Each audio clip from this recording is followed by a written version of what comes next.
So CFA or FRM?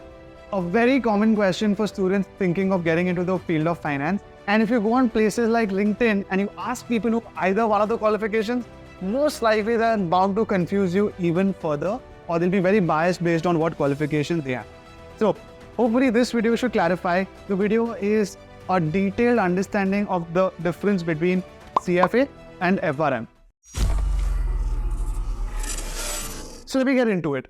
First, let me give you all the difference in the features about eligibility, the exam structure, the scope and the fees, the salary obviously.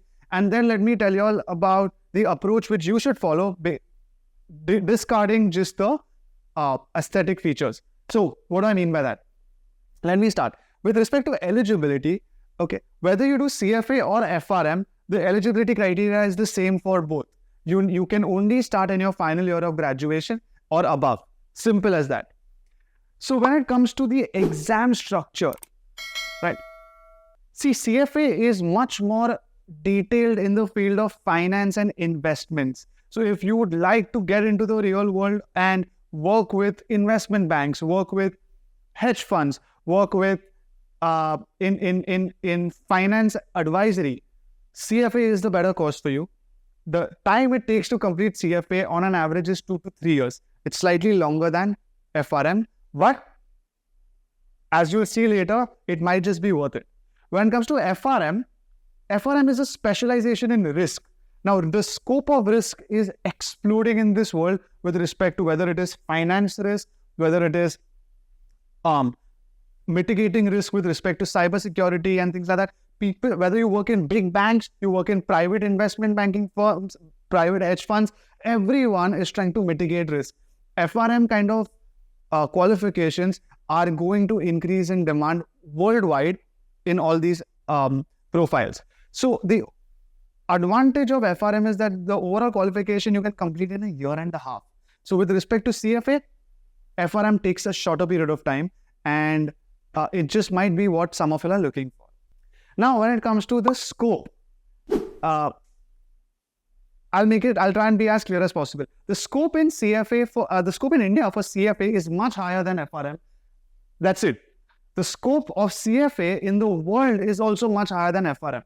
But that being said, it's not always going to be the case. The scope for FRM is increasing, and there might be a time when FRM catches up or even exceeds CFA in the future. As of now, if you're not sure and you're thinking for the next 5 years, you don't mind either risk or finance, my suggestion to you would be think about CFA, because definitely FRM is not going to exceed it in the next 5 years. But if you're the long-term thinker, you're thinking of probably moving to another country, you don't want to study again in the future, maybe consider FRM, because while the demand today is lesser, the value is going to grow for those who are FRMs with a lot of experience 10 years later. So that's the scope difference in India as well as overseas. With respect to, by the way, the profiles, a lot of profiles will overlap. So like I was saying, investment banking, hedge funds, banking, CFAs and FRMs both get hired in. So that won't be a major problem for you all. Even with salaries, with respect to CFAs, if you are a level 3 CFA cleared, you ideally might get a 6, 7, 8 lakh package, depending on where you go. For FRM, you probably get 4, 5, 6 lakhs. So there is a slight discrepancy where CFAs do get paid more. Please don't ever let the first salary be a decision maker for your career choice. Even if FRM is lesser, but you can see a long-term growth in FRM for yourself, go for FRM. And finally, the fee structure. Simple, plain CFA on an average will cost you close to 3 lakh rupees total, which includes everything, the exam fees, the registration, the training, the material. When I say material, I mean study material, around 3 lakhs. FRM on an average will be 1.5 lakhs, again, which includes everything, the exam fees, registration, training, study material, etc. Both are US-based qualifications recognized worldwide. So these are the futuristic aspects of both the programs. If any of these really matter to you, you can take a decision based on these. Now, guys, that being said, when it comes to you personally, the approach you should select, take these into account, but the decision you take on whether to do CFA or FRM should be a little long thought out. Shouldn't be that because you are not sure of what to do and one of them is what your friends are doing or what you've heard about. You heard a lot about CFA, so I'm going to do CFA. Don't take that approach. Try and think 5 years, at least 5 years into the future. Do you understand what the difference between finance and risk even is? If not, sit for demo lectures in different training institutes. Go online and research on the difference between CFA and FRM curriculum. Understand where probably you resonate more. Second, what kind of companies? Do you want to work in companies where there is a lot of competition? Because CFA does have a lot of competition. FRM, while competition is lesser because there are lesser candidates, so is the current scope. Third, do you want to stay in India or do you want to move overseas? If you're planning on moving overseas, in that particular country, are both CFA and FRM as recognized as in India or in US? Take all these factors into account when you are deciding for yourself, besides just the duration or the fees or the first salary package. So my last and final suggestion to all of y'all, if y'all are not sure about what to do, in the future, we would be uploading videos where we actually talk a little in depth about different subjects of CFA, of FRM.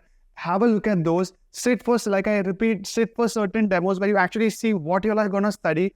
Talk to people who are either CFAs or FRMs and ensure that you understand what their day-to-day work is like. All these things are actually more important than the first part of the video where I explained the breakup. Last and not the least, you guys have a huge advantage because of the fact that the scope overlaps or the profiles overlap. So does a huge chunk of the syllabus. So the last and final thing you can do is you can aim at appearing for CFA and FRM, both, whether simultaneously or one after the other, and have both qualifications to your name.